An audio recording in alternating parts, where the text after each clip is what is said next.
भूत प्रेत किस्से सुनने के बाद बेहद रोमांचक और दिलचस्प लगते हैं। लेकिन क्या हो जब यह किस्से सिर्फ किस्से ना रहकर एक हकीकत की तरह आपके सामने आए।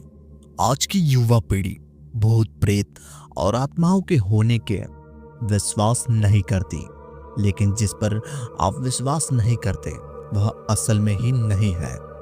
यह तो संभव नहीं है ना। आज हम ऐसे ही भूतहा स्थान का आपका परिचय करवाने जा रहे हैं, जिसके बारे में कहा जाता है कि इसका निर्माण स्वयं एक आत्मा ने किया था। जोधपुर राजस्थान स्थित बावड़ियों के किस्से स्थानीय लोगों ने बहुत मशहूर है।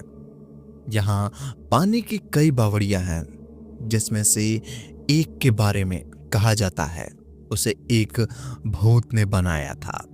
जोधपुर से लगभग 90 किलोमीटर की दूरी पर स्थित रठासी नाम का एक ऐतिहासिक गांव है। मारवाड़ के इतिहास पर नजर डाले तो यह ज्ञात होता है कि जब जोधपुर में रहने वाले राजपूतों के चंपावत शाखा का विभाजन हुआ तो उनमें से अलग हुए एक दल ने कापरड़ा के गांव में रहना शुरू किया। लेकिन इस स्थान पर रहने वाले वहां के राजपूत राजकुमारों ने गांव में साधना करने वाले साधु महात्माओं को परेशान करना शुरू कर दिया। उन राजकुमारों के क्रोधित होकर साधुओं ने उन्हें श्राप दे दिया कि उनके आने वाली पीढ़ियां इस गांव में नहीं रह पाएगी।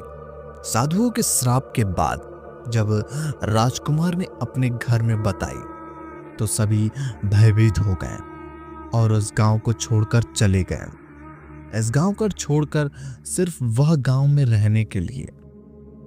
उस गांव का नाम था रठासी गांव। यह जोधपुर से सिर्फ 90 किलोमीटर की दूरी पर स्थित एक ऐतिहासिक गांव है। इस गांव में एक बावड़ी है जिसके बारे में कहा जाता है कि यह भूतों के सहयोग से बनी है, अर्थात इस बावड़ी को बनाने में भूत प्रेतों ने गांव वालों की सहायता की थी।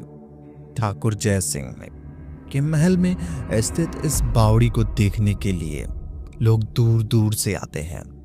इस बावड़ी के विषय में यह कहानी प्रचलित है कि एक बार जब ठाकुर जय सिंह घोड़े पर सवार होकर जोधपुर रठासी गांव की ओर जा रहे थे, तब रास्ते में ठाकुर साहब का घोड़ा उनके साथ साथ चलने वाले सेवकों को पीछे छूट गया और इतने में रात हो गई।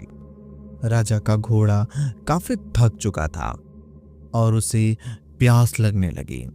रास्ते में एक तालाब को देखकर ठाकुर जय सिंह अपने घोड़े को पानी पिलाने के लिए ले गए। आधी रात का समय था।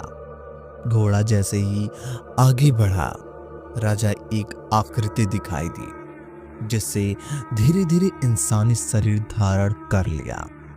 राजा उसे लगी कि लेकिन श्राप के कारण मैं उस कुएं में पानी नहीं पी सकता। राजा ने उस प्रेत को पानी पिलाया और राजा की दयालुता देखकर प्रेत ने उनसे कहा कि वह जो भी मांगेगा वह उसे पूरी कर देगा। राजा ने प्रेत को कहा कि वह उसके महल में एक बावड़ी का निर्माण करे और उस राज्य को सुंदर बना दे। भूत ने राजा के आदेश को स्वीकार करते हुए कहा कि वो ये कार्य प्रत्यक्ष रूप से नहीं करेगा, लेकिन दिन भर में जितना भी काम होगा वह रात के समय 100 गुना और बढ़ जाएगा। उस प्रेत ने राजा को यह राज किसी को न बताने के लिए कहा। इस घटना को 2 दिन बाद ही महल और बावड़ी इमारतें बनने लगी। रात में पत्थर ठोकने की रहस्यमय आवाज आने लगी। दिन प्रतिदिन निर्माण काम तेजी गति से बढ़ने लगा, लेकिन रानी के जिद करने पर राजा ने यह राज की बात बता दी। आखिर निर्माण इतनी जल्दी कैसे पूरा होता जा रहा है। राजा ने जैसे ही यह राज रानी को बताया, सारा काम वहीं रुक गया। बावड़ी भी ज्यों का त्यों रह गई। क्या आप इस घटना उस बावड़ी के पास बाद जाना किसी ने भी चाहेंगे? उस बावड़ी को कमेंट में बनाने की कोशिश ऐसी ही नहीं की? कहानी सुनने के लिए मुझे सब्सक्राइब और फॉलो कर लो, ताकि हमारी आने वाली कहानियां सबसे पहले आप तक पहुंचे। धन्यवाद।